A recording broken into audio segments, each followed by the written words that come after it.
अखिलेश गए इटावा तो लखनऊ में चाचा शिवपाल ने संभाली कमान। सफाइयों को दिया संदेश, तैयार रहना, सरकार पलटना है, 5 साल इंतजार नहीं करेंगे। योगी और मायावती दोनों को लपेटा और जता दिया अपना इरादा। देखिए शिवपाल सिंह यादव का ऐलानी जंग, अब रहम नहीं इंकलाब होगा, यूपी की सड़कों पर सैलाब होगा। सपा में शामिल होने के बाद शिवपाल सिंह यादव का जोश अब देखने लायक बन गया है। उम्र के नंबर भले ही बढ़ गए हों, लेकिन ऐसी सर्दी में चाचा का इंकलाब अब सड़कों पर उतरने को बेताब है। प्रसपा के अध्यक्ष के तौर पर उनकी बातों में उतना दम नहीं झलकता था जितना अब दिख रहा है, और इसीलिए लोग कह रहे हैं कि अखिलेश के साथ आते ही न केवल सपा की बल्कि खुद चाचा शिवपाल की ताकत भी दोगुनी हो गई है। आपको बताएंगे कि शिवपाल सिंह यादव ने आज क्या नया ऐलान किया है, लेकिन पहले उनके इरादों की झलक उनके इस ट्वीट में देखिए। शिवपाल सिंह यादव ने लिखा, डॉक्टर लोहिया कहा करते थे कि अगर सड़कें खामोश हो जाएं, तो संसद आवारा हो जाएगी। नव वर्ष में आमजन के शब्द, संकल्प व सामर्थ्य को नई शक्ति मिले, लोकतंत्र सड़कों पर कलरव करे और अन्याय के हर पक्ष के विरुद्ध उठ खड़ा हो। उनके इन शब्दों में ही इशारा साफ था कि उनका प्लान अब क्या है, लेकिन फिर उन्होंने खुद मीडिया के सामने आकर भी अपनी बात और स्पष्ट कर दी। शिवपाल सिंह यादव ने कहा कि प्रदेश में निकाय चुनावों को लेकर अब जल्द आरक्षण लागू होना चाहिए, जिससे इस वर्ग को लाभ मिल सके। इसके बाद जल्द से जल्द निकाय चुनाव होना सरकार की प्राथमिकता होनी चाहिए। हम सभी समाजवादी लोग आरक्षण बचाने के लिए सरकार के खिलाफ सड़कों पर संघर्ष करेंगे।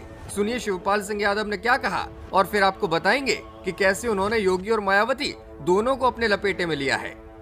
देखिए, पहले तो देखिए हम लोग सब लोग जितने भी समाजवादी थे, आरक्षण के लिए लड़ाई लड़ने पड़ी थी, और अब बचाने के लिए, आरक्षण बचाने के लिए हम सभी समाजवादियों को लड़ाई लड़ना पड़ेगी।